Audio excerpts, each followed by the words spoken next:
susah. Antenatal care, apalagi maksudnya apa sih itu antenatal care? Ya, apabila Anda belum familiar dan belum familiar mengucapkan dan tidak mengetahui maksudnya, ya, maksud atau arti dari katanya, silahkan googling deh. Jadi kalau zaman sekarang itu tidak zamannya lagi Anda itu hanya berpusat pada dosen. Kalau dosen menjelaskan Anda bisa. Enggak zamannya lagi begitu. Jadi ilmu itu Anda bisa dapatkan dari mana saja. Ya, bisa jadi sebelum disampaikan oleh dosen Anda bisa mendapatkan informasi terlebih dahulu. Bisa. Sehingga perkuliahan di kampus tinggal kita sharing. Bu, saya dapat informasi begini. Apakah benar? Secara keilmuan bagaimana? Boleh, silakan. Lebih bagus seperti itu. Jadi Anda itu cepat menangkap. Kami juga begitu, terbantu oleh media sekarang. Harapannya begitu. Jadi jangan kegiatan sehari-hari itu di luar dari mencari informasi terkait pendidikan Anda sekarang. Ya, yang tidak ada kaitannya misalnya, ya kan? Ya. Drakor boleh untuk refreshing kan, healing boleh, ya kan? Tapi jangan berlarut-larut. Begitu mentok ujian, udah kelabakan tuh. Oke? Kemudian ya itu ANC, supinasi, kemudian apalagi tadi yang mengucapkannya salah apa? Perkusi. Terus apa lagi tadi? Apa sapi-sapi? Auskultasi, aususapi ya. Siapa tadi? Terus habis itu, nah kan yang ketawa ngakak itu dia. Iqbal berarti. Kan kata suruh stand up comedy itu. Apalagi kamu pengucapan yang salah lagi? Auskultasi itu apa? Kemudian perkusi itu apa? Jadi setiap tindakan sebenarnya itu ada 4 item cara melihatnya. Inspeksi, melihat. Ya, inspeksi itu melihat. Jadi kalau data di format pengkajian nanti kan ada mengisi data format pengkajian kan, pada saat ketemu pasien Anda mengisi itu. Inspeksi mata misalnya. Apa yang dilihat di mata kan gitu. Jadi kalau misalnya inspeksi kemudian Anda bilang di situ itu ada benjolan, benar apa salah? Salah. Kalau ada benjolan berarti harus palpasi. Paham? Jadi harus ngerti tuh maksudnya. Inspeksi itu ngapain? Melihat. Perkusi ngapain? Betul. Nah, apa yang diketuk? Suara jantung. Nah, apa yang diketuk? Langsung? Ya, diketuk apa? Jadi perantara. Gimana? Untuk mengetahui ada tidak bunyi. Nah, jadi kalau perkusi sama auskultasi itu berbeda. Kalau perkusi daerah torak, apa nih suara normalnya? Kalau auskultasi, ya auskultasi itu dengan stetoskop. Ya, ada alat yang di sini yang Anda tidak tahu, tuh. Ya, karena ada teman Anda mendengarkan bunyi nafas langsung tuh nempel gitu. Beneran? Iya bu, gitu. Salah deh, harus pakai alat. Wow, pakai ini bu. Bunyi nafas pakai linek dia. Siapa yang aku? Ya. Jadi silakan familiar untuk menggunakan alat. Anda kan pakai nursing kit kan, semuanya punya kan? Ya. Silakan pakai itu. Tensi semua orang di rumah Anda tensi itu semuanya. Biar apa? Sensitif mendengarkan sistol dan diastol. Ya, apa sih sistol, apa diastol? Gimana caranya hitung nadi? Karena tadi itu ada TTV. Nadi ibunya 20. Benar? Aduh, mampus orangnya. Normal deh, normal. Jadi ukuran suhu normal berapa? Tensi normal berapa? Nadi normal berapa? Siapa? Ya, yang ketawa berarti itu. Ya, nadi 20. Hah? Gimana? Dijelasin. Ya, Jadi kalau misalnya Anda menjelaskan juga ke pasien, bahasa komunikasi itu penting. Kalau misalnya Anda menjelaskan ke pasien, Bu, tidak ada bunyi nafas tambahan, Bu. Pasien akan berpikir begini, berarti harus ada bunyi nafas tambahan ya. Apa suara nafas tambahan? Akan berbeda jika Anda mengkomunikasikan, menjelaskannya begini, Ibu, suara nafasnya bagus, Bu, normal. Sama apa, Bu? Beda. Nah, jadi jangan selalu yang negatif Anda sampaikan. Gimana caranya Anda menyampaikan itu positif sehingga ibunya, apalagi terlebih lagi ibu hamil. Jadi sangat sensitif psikologisnya ibu. Makanya di depan itu di SOP kaji psikologis ibunya. Apalagi kalau ibunya misalnya hamil di luar nikah, belum ada suaminya, dia udah hamil, itu sensitif loh gitu loh. Ya, atau ibunya lagi hamil tidak ditemenin suami atau suaminya selingkuh ditinggal, nah itu bahaya gitu. Apalagi kalau misalnya Anda ada yang mengkaji tadi bentuk wajah, bentuk kepala simetris gitu. Anda bandingkan dengan apa kepalanya ibu ini gitu. Kalau simetris atau tidak itu pasti ada dua bagian sehingga dibandingkan simetris atau tidak. Kalau kepala simetris itu bagaimana, makanya saya bayangin. Terus rambutnya keriting atau lurus gitu, itu bukan itu apa namanya, body shaming. Kulitnya bersih apa kotor, giginya kuning apa enggak, begitu deh ya, itu body shaming itu ya, bukan itu penjelasannya di SOP ya. Kita mencari kenapa sih kalau kepala atau rambut itu kita mau melihat, yang dilihat apanya sih. Nah, ternyata kalau ibunya itu mengalami kerontokan sebelum hamil tidak mengalami kerontokan, jangan-jangan itu ada indikasi atau indikator dia mengalami anemi pada kehamilannya. Jadi sebenarnya ibu hamil itu memerlukan nutrisi 2 kali lipat kebutuhannya dengan dibandingkan dengan kebutuhan normal. Kenapa? Karena dia lagi hamil. Nah itu yang harus dimengerti. Jadi itu ada hubungannya, bukan apa namanya kebersihan, kemudian jenis rambutnya keriting apa lurus, bukan begitu. Ternyata kerontokan itu ada hubungannya dengan nutrisi gitu loh. Paham? Nah begitu juga konjungtiva anemis atau tidak. Anemi pada kehamilan itu penting.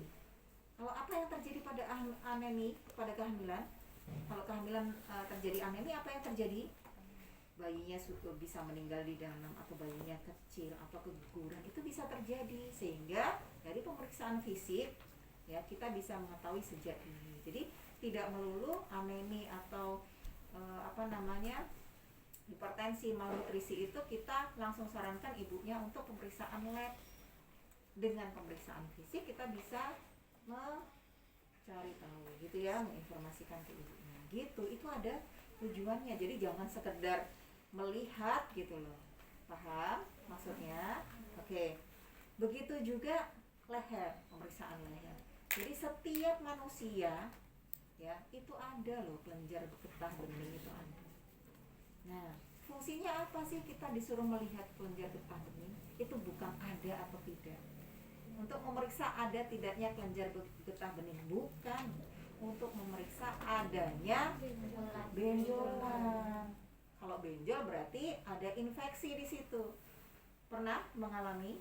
Pernah. Kalau Anda sakit nih tangan, misalnya luka tangan, tiba-tiba yang di selangkangan atau di ya kan, ketiak itu sakit tuh. Kalau orang Jawa bilangnya lanjer, ya kan? Nah itu namanya pembesaran atau pembengkakan kelenjar getah bening. Begitu juga ada di leher. Nah itu loh maksudnya. Berarti ada sesuatu hal nih ibunya gitu. Oke. Begitu juga karies gigi. Ya, berarti konsumsi kalsiumnya berarti harus ditingkatkan. Kalau dia udah karies giginya, ya kropos, sebelumnya nggak mengalami. Kalau selama hamil ternyata mengalami. Oh ternyata kebutuhan kalsium ibu harus ditingkatkan. Makanya kalau ibu itu biasanya periksa ke puskesmas, dia pakai tambahan kan zat besi, ada linek gitu kan, apa kalok kan ya. Nah itu tambahan untuk kebutuhan kalsium dan zat besi ibu selama hamil. Paham? Jadi semuanya ada fungsinya. Begitu juga payudara. Begitu juga payudara. Ya. Dilihat simetris atau tidak, ya. Kemudian keadaan puting susunya menonjol atau tenggelam. Ya. Kemudian diraba ada benjolan atau tidak. Oke. Kemudian diinspeksi, palpasi, perkusi, auskultasi gitu ya. Oke. Ya, saya harapkan Anda paham tuh. KMB udah lewat. Tapi harus paham tuh.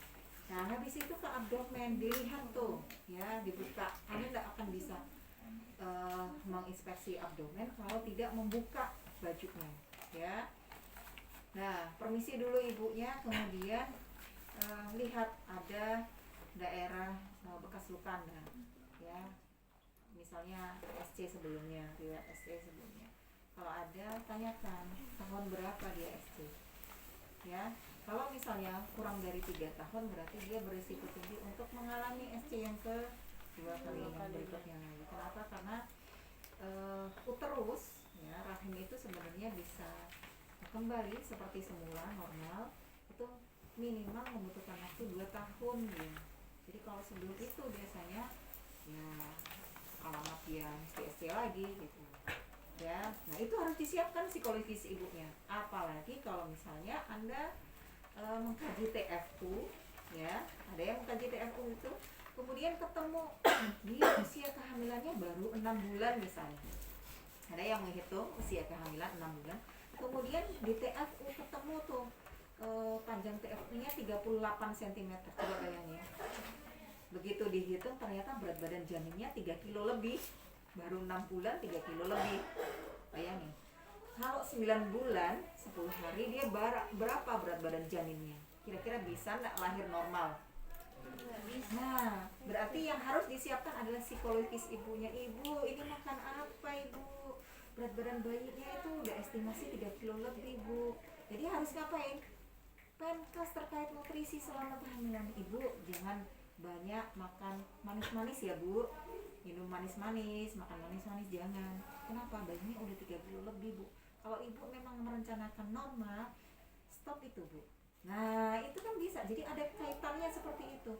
Kalau Anda menganggap bahwa berat badan janin atau TFU itu normal, ya sudah, nggak akan timbul masalah keperawatan. Paham? Ya selama ini kan begitu. Iya enggak? Iya, Bu. Ngukur TFU selesai, dapat berat badan janin, ya udah selesai gitu. Nggak disinkronkan dengan usia kehamilannya. Gitu loh. Paham? Itu maksudnya. Jadi Anda disuruh ngukur TFU, ngitung perkiraan persalinan, usia kehamilan itu seperti itu. Ya. Nah, kebanyakan kalau misalnya Anda ngukur usia kehamilan berdasarkan TFU itu tidak akurat.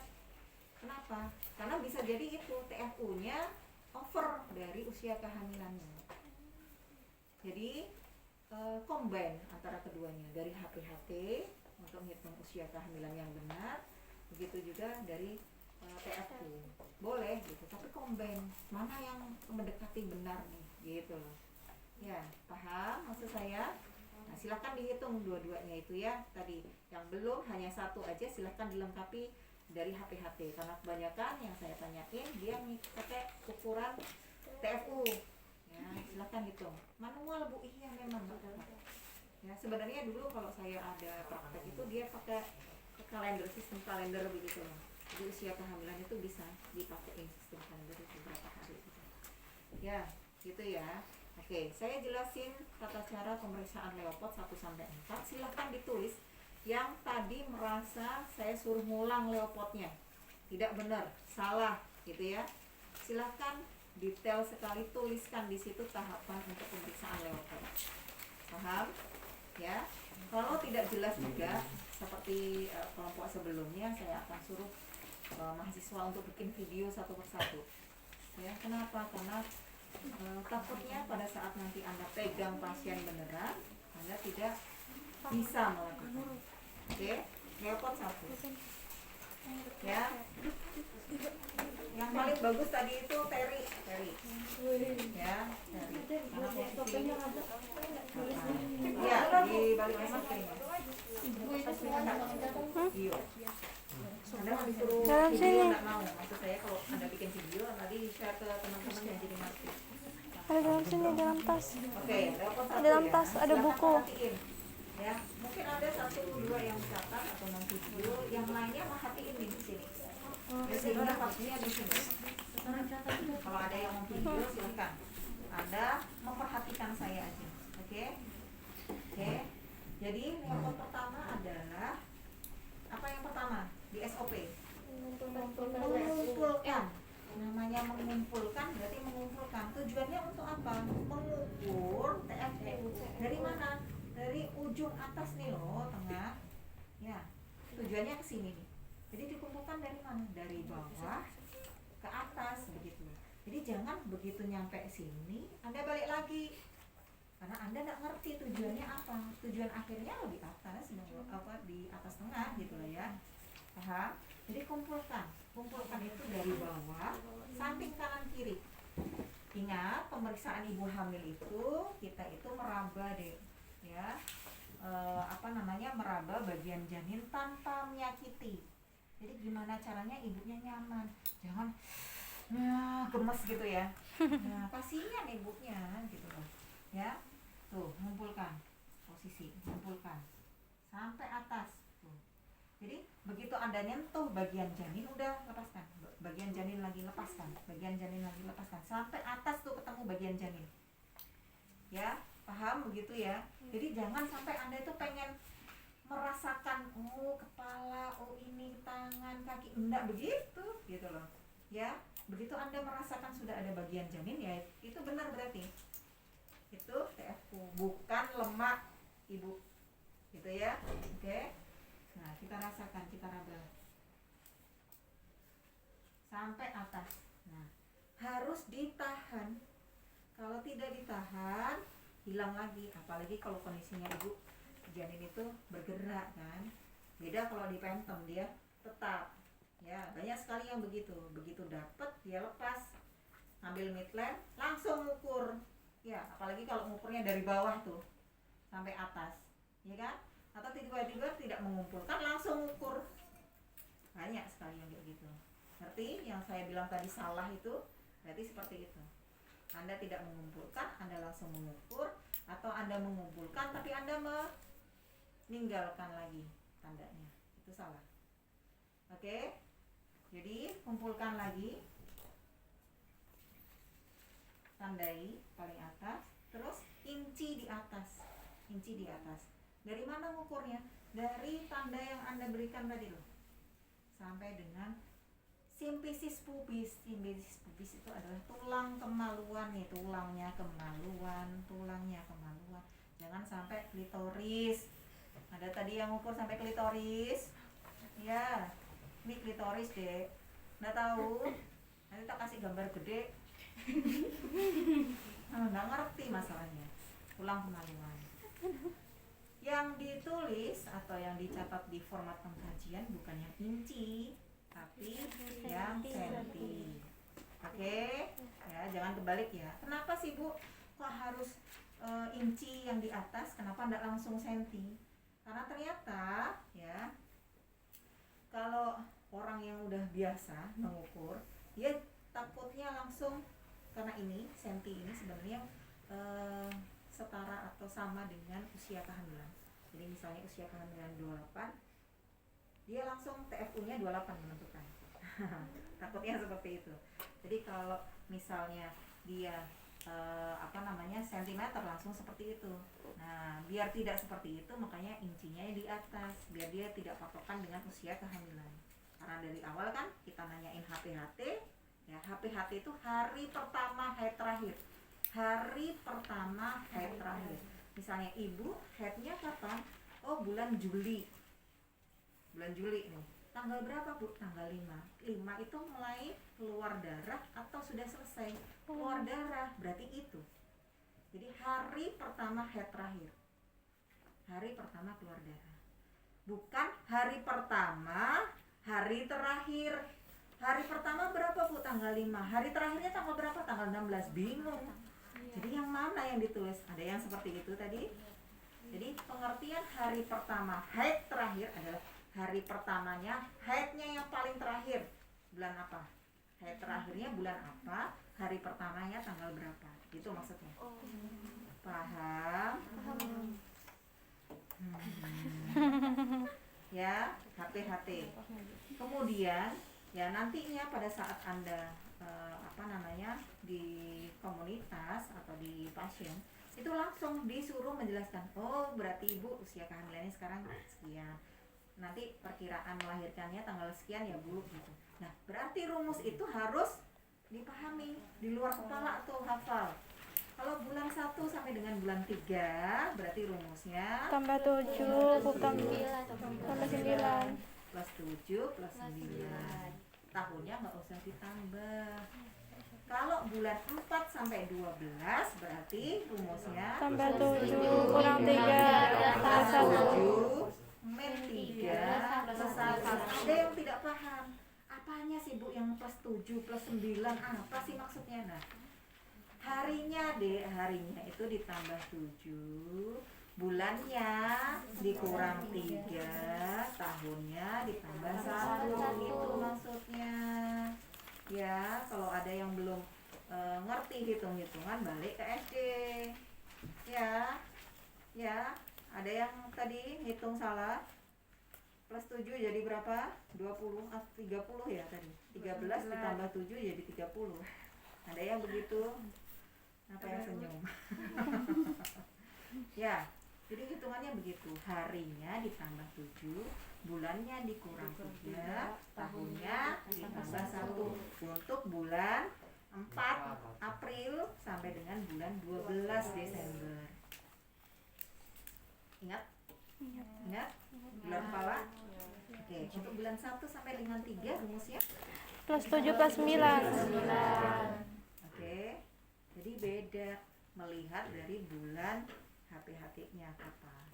Oke, paham ya? Untuk Leopard 1 TFU udah cukup? FU bisa untuk usia kehamilan, kemudian untuk menghitung berat badan janin yang tadi konsekuensinya. Kalau over tidak sesuai dengan usia kehamilan, maksud saya begitu. Kemudian untuk Leopard yang kedua, fungsinya adalah untuk mengetahui bagian kanan dan kiri abdomen ibu.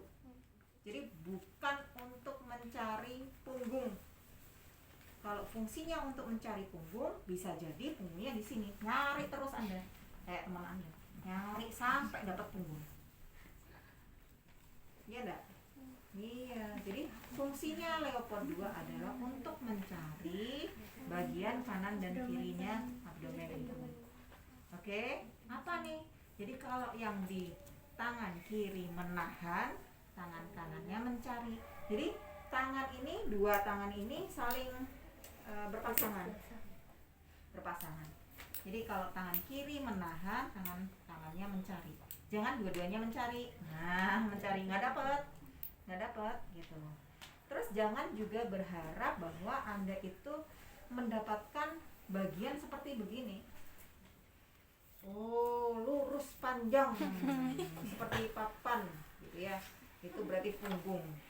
Persis seperti itu gitu. Kemudian, nah, nih 4 kuadran atau bayangan Anda kalau bayi itu di dalam perut. Begitu di sini punggung, berarti di sini adalah kecil-kecil banyak. Berarti ini ekstremitas, bukan dada. Ekstremitas, bukan dada. Oke? Yang ketemu bukan dadanya, yang kerabat. Oke? Kemudian kalau yang di atas itu bulat. Oh, bulat ini keras. Berarti kepala. Ini sama-sama bulat, bukan beraturan ya. Bukan tidak beraturan. Ini bulat nih. Oh, bulat tapi kok lembek. Oh, bokong. Jadi kalau di sini biasanya nih orang yang udah biasa nih Leopard, begitu dia dapat oh ini yang panjang di sini. Berarti ini pasti Oke. Jadi begitu. Jadi yang dijadikan patokan itu punggungnya dulu. Punggung panjang keras. Berarti yang di sini pasti ekstremitas. Begitu di sini diraba, oh keras bulat. Berarti di sini pasti Lembek. Oh, paham? Jadi yang tadi saya tanyain, kalau di sini punggung Di sini kepala boleh? Enggak. Nggak bisa. Enggak bisa. Jadi Anda tidak bisa membayangkan bentuk janin di dalam perut kalau jawabannya seperti itu. Ada yang saya pancing tadi seperti itu. Ya kan? Dia bingung menentukan. Punggungnya di mana, Dek? Punggungnya di sini, Bu. Terus kepalanya di mana? Kepalanya di sini, Bu. Gimana bentuk janinmu di dalam perut, Dek? Nah, ya. Saya, ya kan? Terus di sini apa? Dada, Bu, gitu. Ya kan? Karena dia tidak bisa membayangkan bentuk janin di dalam perut. Kecuali bayi yang Anda palpasi itu melakukan leopard itu kembar. Kok ketemu dua punggung ya? Ibu jangan-jangan nanti kembar ini, Bu. Silahkan USG untuk memastikan. Kenapa? Karena tangan itu nggak bisa seperti fungsinya seperti USG. Persis tahu di dalamnya. Jadi begitu. Paham ya? Oke? Oke. Itu leopard 2. Paham sekarang? Paham? Jadi kalau misalnya Anda melakukan palpasi, ya, tangan misalnya ditaruh di atas. Tangan di bawah itu seperti ini. Ya, jangan tangannya seperti ini. Nyari punggung, Bu. Sama apa? Nyari kepala. Pengennya semuanya cepat. Padahal nggak bisa. Nggak akan dapat Anda. Kenapa? Karena tidak ada yang menahan. Paham? Kalau tidak ada yang menahan, pasti yang kiri ini nggak bisa dia mencari. Gitu loh. Jadi harus sepasang. Paham tangannya? Jadi nggak boleh seperti ini, nggak boleh seperti ini. Karena pengen cepat ketemu. Oke? Leopard 3, satunya menahan, satunya Goyangkan di bawah. Oke, bagian terendah ya, saya tidak bilang kepala, saya tidak bilang bokong, bagian terendah dari janin saya bilang, karena kita nggak tahu nih, ya kan, bagian terendah dari janin itu kepala atau bokong. Jadi bagian terendah, kalau kita dapat bagian terendah, ya, dapat bagian terendah, namanya dapat bagian terendah berarti kita harus pegang tuh bagian terendahnya. Bagian terendah itu yang digoyang, bukan ibunya yang digoyang. Ya, oke, paham? Jadi satu fiksasi, satunya megang bagian terendah dari janin, baru digoyang. Oh, bisa digoyang. Berarti bayinya belum masuk PAP. Kenapa begitu, Bu? Saya itu ngafalin loh, Bu, semalaman nggak tidur. Goyang, belum masuk. Tidak digoyang, tidak masuk gitu ya. Atau sudah masuk gitu. Itu ngapalin tuh. Jangan sampai ke tukar-tukar gitu. Jadi penjelasannya seperti ini. Tidak usah dihafal. Kalau bayi itu belum masuk, berarti otomatis sebenarnya dia itu belum dijepit sama PAP. PAP itu pintu atas panggul. Di sini tuh ada tulang nih. Terus ada lubang seperti ini nih. Bisa dibuka nih. Kakaknya udah pulang semua ya. Nah, coba lihat di sini nih. Silakan maju. Nih. Ya, ini tuh seperti nih. Ini namanya pintu atas panggul. Begitu bayi dijepit, dia kira-kira digerakkan bisa enggak? Enggak. Ya. Begitu dia belum dijepit, dia masih bisa goyang. Gitu maksudnya. Jadi kalau masih bisa digoyang berarti belum masuk. Nggak usah dihafalin, ngerti, paham? Yang di sana, yuk. Kalau sudah masuk berarti tidak bisa digoyang. Dijepit dia, udah dijepit. Ya, tidak selonggar seperti ini, udah dijepit dia, udah terjepit. Ya. Kemudian untuk leopard 3, jadi kita itu benar-benar pegang tuh bagian terendah dari janin, karena kita nggak tahu dia kepala apa bokong atau punggung. Jadi bagian terendah yang kita pegang, ya. Kemudian kalau leopard 4 itu kita suruh luruskan kaki ibu yang tadi 1, 2, 3 disuruh nekuk. Kemudian posisinya menghadap ke kaki ibu pemeriksa. Ya, kemudian kita selusuri tuh, menyusuri itu seperti mencari tuh bagian janinnya. Begitu dapat janinnya, oh ternyata kok tangan kita nggak bisa nemuin ya. Kenapa? Oh ternyata dia udah dijepit. Jadi yang kita dapatkan ini kayak ada tahanan. Kenapa? Oh leher atau mungkin sebagian kepala. Gini loh maksudnya. Ini yang dinamakan divergen. Tangannya udah nggak bisa ketemu, divergen. Nah, kalau misalnya kepala masih di luar, kita telusuri bagian janin. Oh, ternyata masih ada. Oh, ternyata masih bisa ketemu nih. Berarti dia masih di luar, belum masuk. Paham sekarang? Nggak hafalan lagi? Beneran paham ya, Dek? Ya, ini yang namanya konvergen, ketemu. Tangannya ketemu, konvergen. Paham? Baru, ngerti? Jelas? Jelas, Bu. Biar bisa dibayangin. Bisa, Bu. Ya. Kemudian kalau misalnya Anda palpasi ya bagian janin, kalau udah dapat bagiannya ya udah, jangan mengharapkan bagian janin itu seperti bayi begini loh. Gitu. Ya. Begitu dapat punggungnya ya udah, dapat kepalanya bulat keras ya udah, gitu. Lepaskan gitu. Jangan kekeh. Gitu. Jadi ingat pemeriksaan itu ya, dapat pemeriksaannya tanpa menyakiti ibunya. Paham ya? Oke. Kemudian untuk pemeriksaan DJJ. Jadi kalau misalnya Anda udah tentukan punggung misalnya di sebelah kanan ibu. Jadi panduannya adalah posisi pasien, bukan posisi pemeriksa. Di sebelah kanan itu mana? Sebelah kanan ibu. Sebelah kiri mana? Sebelah kiri ibu. Jadi ibunya yang jadi patokan. Karena kalau nanti patokannya pemeriksa bingung, pemeriksaannya di sebelah kanan apa kiri, di format pengkajian bingung tuh meletakkan. Jadi yang jadi patokan adalah ibunya. Posisi punggung di mana? Sebelah kanan. Jadi ngerti, berarti kanannya ibu, gitu loh maksudnya. Paham? Jadi kalau misalnya di format pengkajian kanan ibu, begitu petugas yang lain memeriksa, oh sudah ada di kanan ibunya, ngerti? Tapi kalau kanan pasien yang jadi kanan pemeriksa yang jadi patokan, petugas berikutnya akan bingung. Kanan pemeriksa ini pada saat dia memeriksa kanannya mana dia? Kanan di sini atau di sini pada saat pemeriksaan itu bingung. Jadi yang jadi patokan adalah pasien ya. Ya. Oke, kemudian apabila punggung itu di sebelah kiri ibu, ya. Kepala di bawah. Posisi linek ini mempengaruhi ya. Cara menentukan atau meletakkan linek ini dipengaruhi oleh posisi punggung sama kepala. Ya, misalnya nih, kepala ini punggung ini dibagi menjadi 3. Jadi bagian teratas, sepertiga atas, sepertiga tengah, sepertiga bawah. Ini kepala ya. Nah, linek ini posisinya adalah ditentukan di sepertiga atas punggung. Kenapa? Karena bagian itu yang paling dekat dengan jantung. Makanya tadi saya tanyain, posisi lineknya diletakkan di mana, Dek? Di punggung, Bu. Punggung sembarang. Iya, Bu. Kepalanya di mana? Di sini, Bu. Terus ada letakkan lineknya di mana? Di sini, Bu. Kedengeran kira-kira?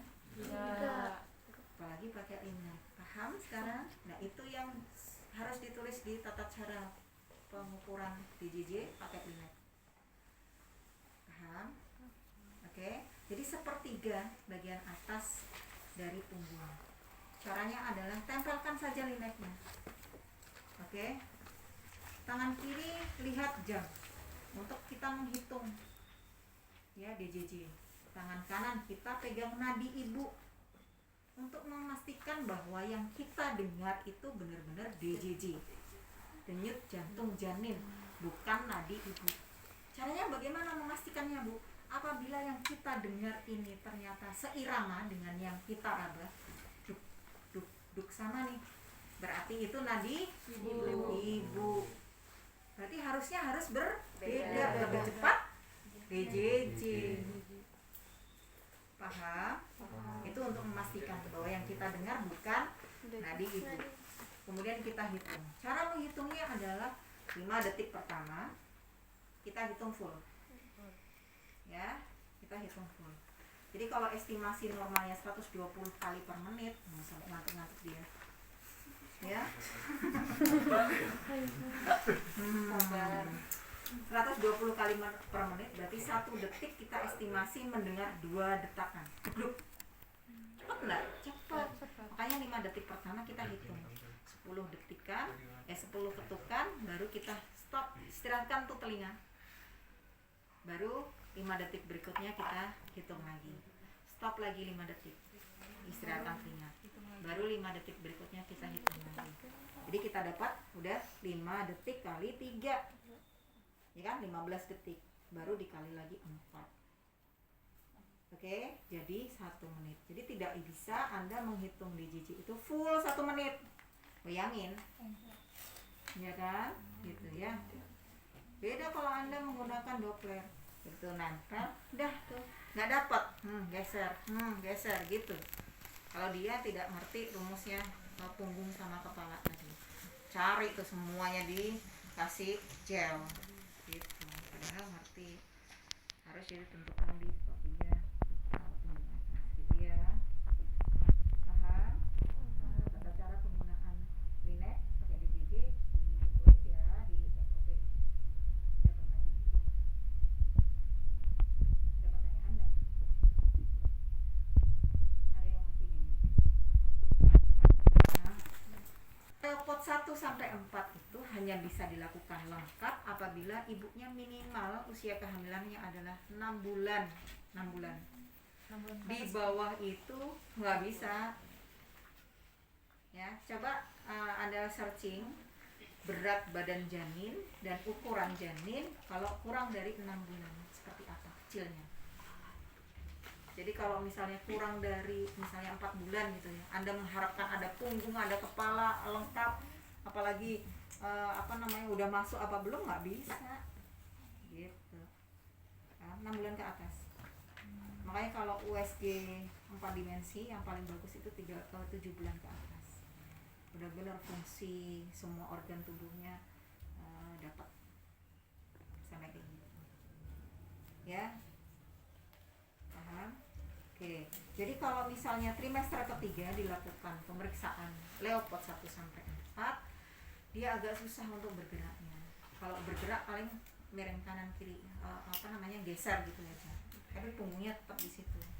Kalau berubah sampai kepala jadi bokong-bokong jadi kepala gitu agak susah. Makanya kalau udah sungsang tuh di trimester terakhir banyak-banyak nungging bu gitu ya, berharap bayinya terputer, karena perputaran bayi itu juga dipengaruhi oleh air ketuban, banyaknya air ketuban. Ibaratnya dia berenang di dalam. Kalau udah trimester ketiga kan air ketubannya udah berkurang tuh. Kenapa? Karena diisi dari volume janin. Jadi susah ya untuk memutar gitu. Jadi kalau masih 6 bulan 7 bulan dia bisa jadi tuh berubah. Jadi harus memastikan lagi benarkah ini punggungnya tadi gitu. Bisa pastikan lagi gitu ya. Ada lagi yang ditanyain?